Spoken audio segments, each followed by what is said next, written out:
Hi. In this second and last presentation addressing instruction level parallelism and its exploitation, we will look at parallelism beyond pipelining.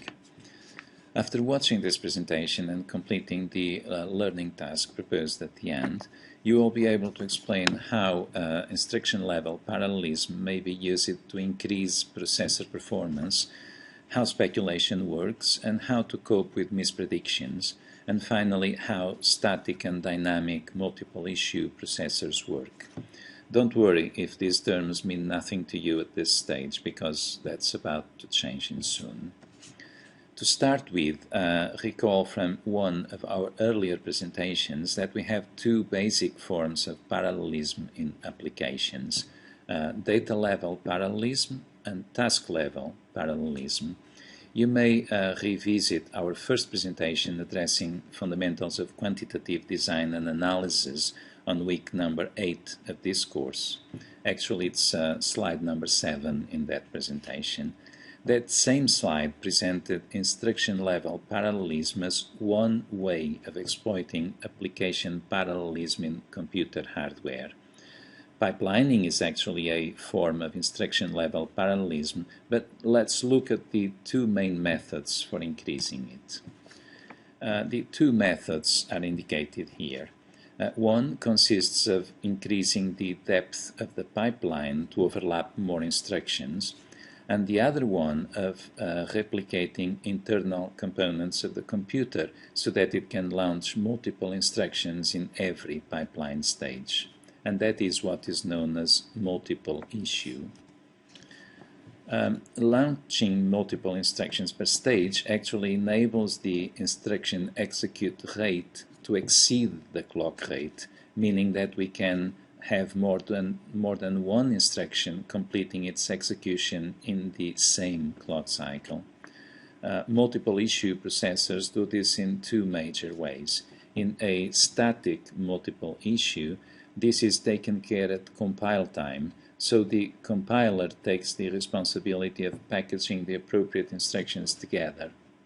And in a dynamic multiple issue, this is dealt with by the processor at runtime, although the compiler may already have done part of the job by finding an appropriate order for the instructions.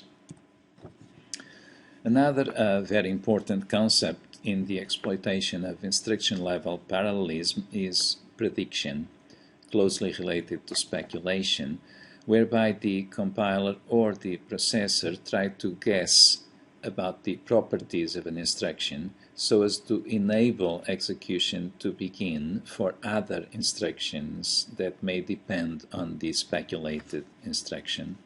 The typical example is that we may speculate the outcome of a branch to decide what instructions could begin execution earlier. And likewise, we may speculate that a store that precedes a load will not refer to the same memory position, so we can start executing the load before finishing the store. Of course, our speculation may fail, and in that case we need to check if the guess was right, and we need to unroll the effects of the instructions that were executed speculatively.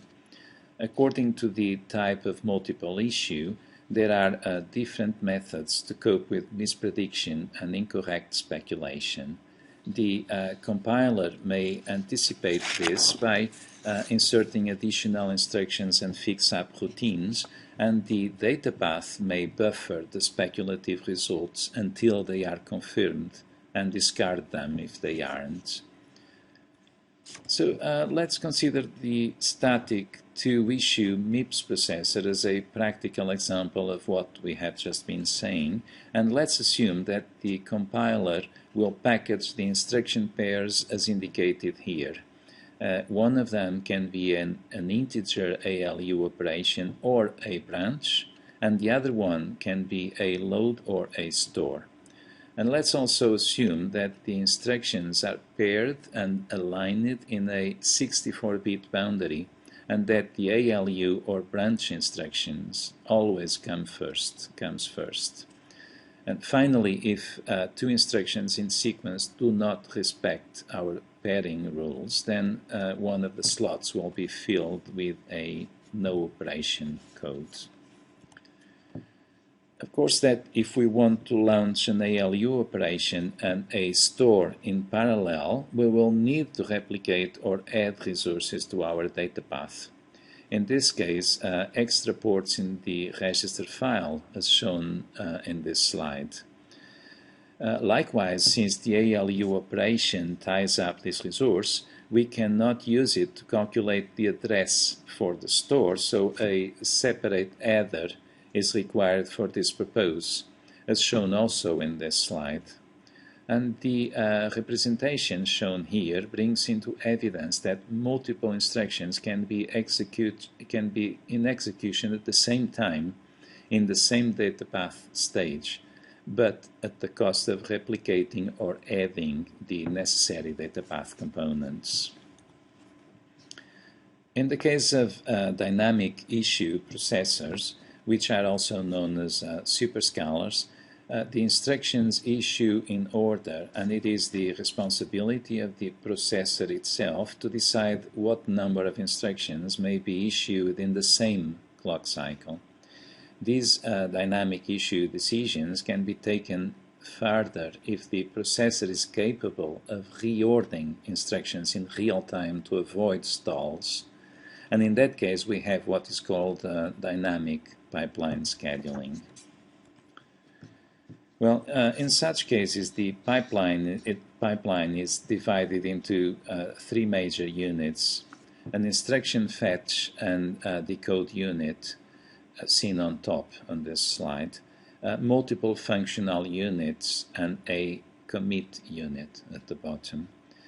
The instructions taken for execution are sent to the appropriate functional unit, which can hold the operands and the operation in their reservation stations until the functional unit is ready to execute and calculate the result. And this result will be sent to other reservation stations that may be waiting for it, and likewise to the commit unit, which buffers the result until it is safe to put it out into the register file or into memory.